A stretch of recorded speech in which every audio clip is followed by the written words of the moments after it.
Now, a new Afrobarometer survey has found that South Africans believe corruption has worsened during President Cyril Ramaphosa's tenure.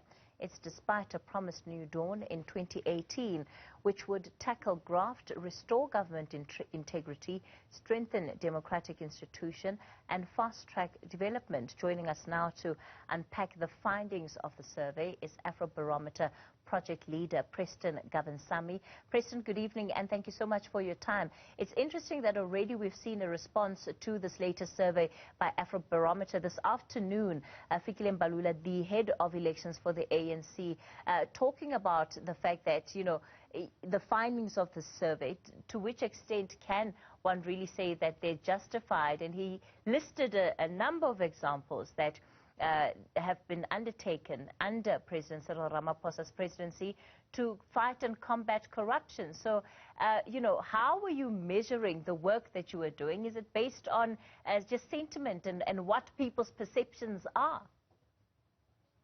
Hi, good evening, Kathy, and good evening to your listeners. I think that's precisely what it is, Kathy, as you mentioned. Afrobarometer undertakes a survey in 34 countries across Africa, and this round we ran in South Africa between May 2021 and June 2021, and we asked various questions around democracy, governance, service delivery, and social cohesion. So it's really a public perception survey. It's a nationally representative survey, and so it is representative and weighted for the population of South Africa. We sampled around 1,600 respondents for this particular survey in 2021, and our findings find just that, that the majority, the vast majority, in fact, of respondents claim that or perceive that corruption has increased in South Africa. For instance, one finding suggests that 49% of South Africans indicate that corruption has increased by a lot in the past year, and 15% comment that it's increased by somewhat. So we have, like, clearly that about 64% of South Africans think that corruption is on the increase. Let's talk about some of the modalities of the research, and also what were some of the key questions that you were asking people? Absolutely, that's a great question. So in terms of our corruption module, I remember I said that we asked various questions around democracy, governance, and service delivery, etc.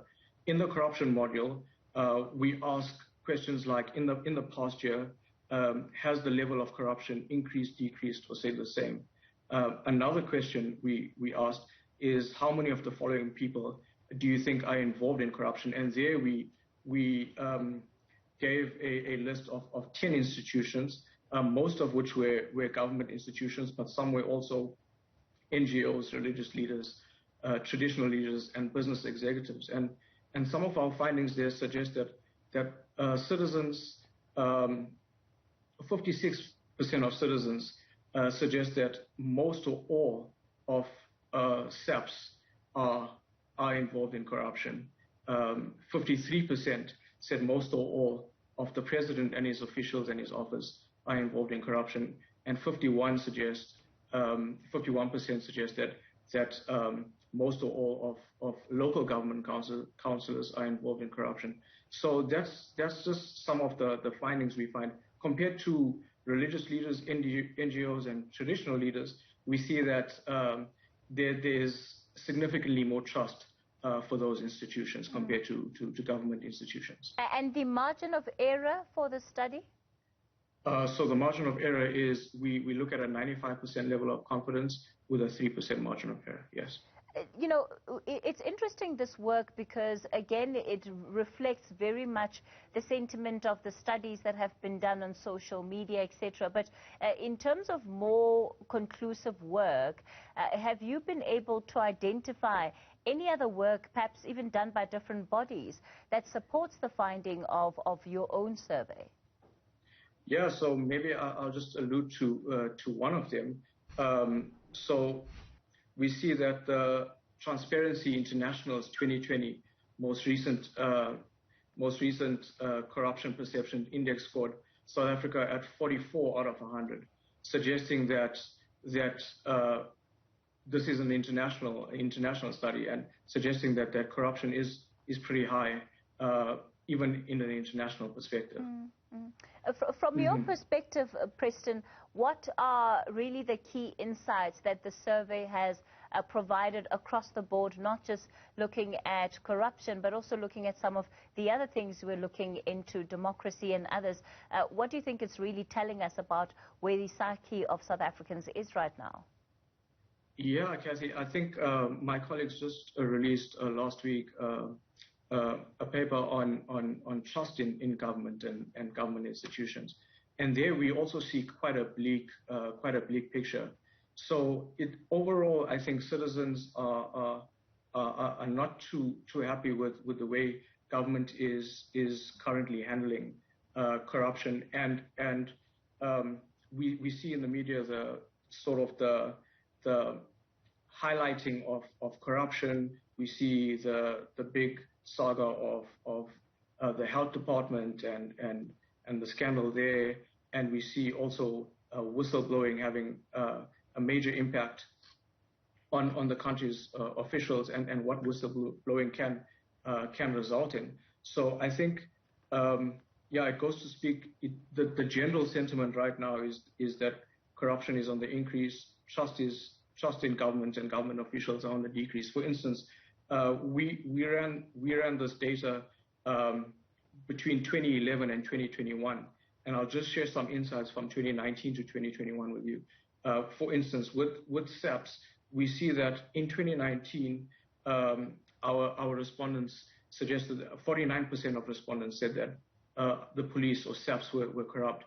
That has shifted to now 55% in 2021. Similarly, we see with local government officials from 45% in 2019 to 53% in 2021, and finally with the president and the presidency, 38% in 2019 to 53% in 2021. So really, it goes to show that citizens are feeling that corruption is on the increase.